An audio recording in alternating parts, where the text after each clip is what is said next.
All my life I've always thought that God cannot punish anyone, and God is too kind to do that. Although everyone around me was saying that there's something, some bad karma, some thing that you must have done because of which this is happening. But somewhere I was like, no, God cannot punish me for anything that I've done in my life. So there must be some logical explanation to whatever is happening to me right now. And that is when this zeal to look for the answers started again. And while I was doing my IVF therapy, also, I used to look for therapists, and I used to look for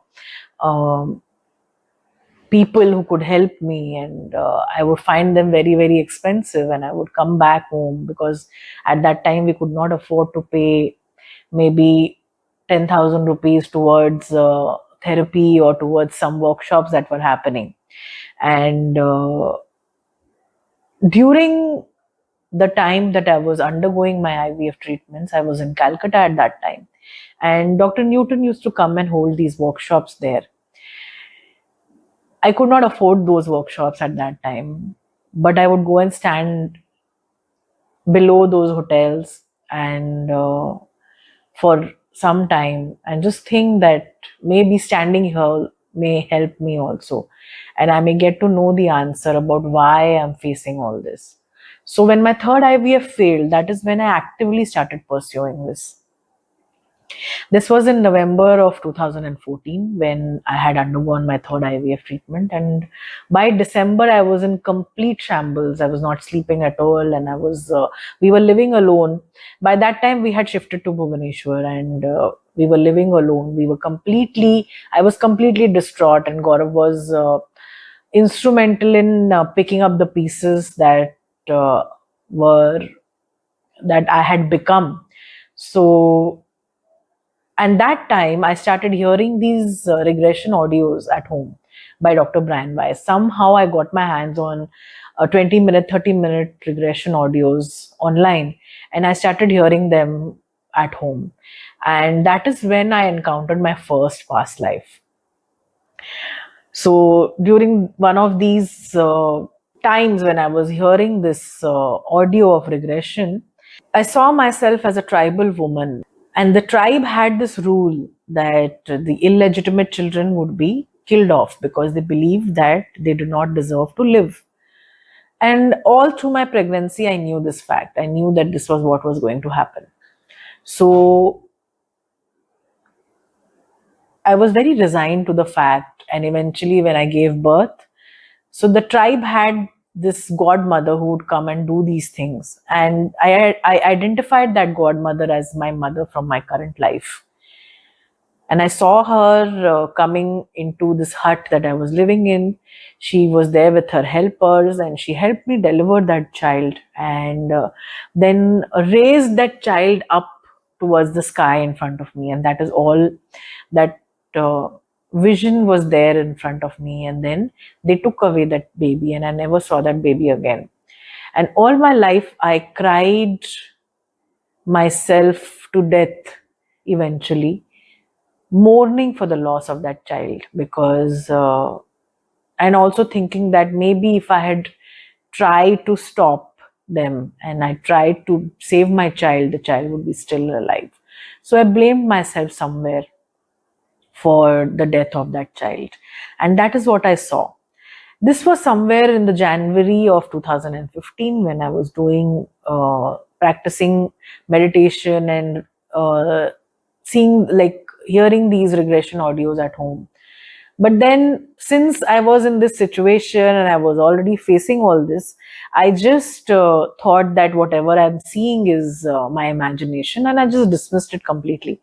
And I didn't think about it much. Although I had gone on the internet and I tried to find a tribe which had these rules in Africa, and I found such tribes which had these rules, ancient African tribes which had these rules, and I found them wearing those similar kind of neck adornments also. But then I dismissed it completely, and I was like, this is something that I'm imagining, and I'm not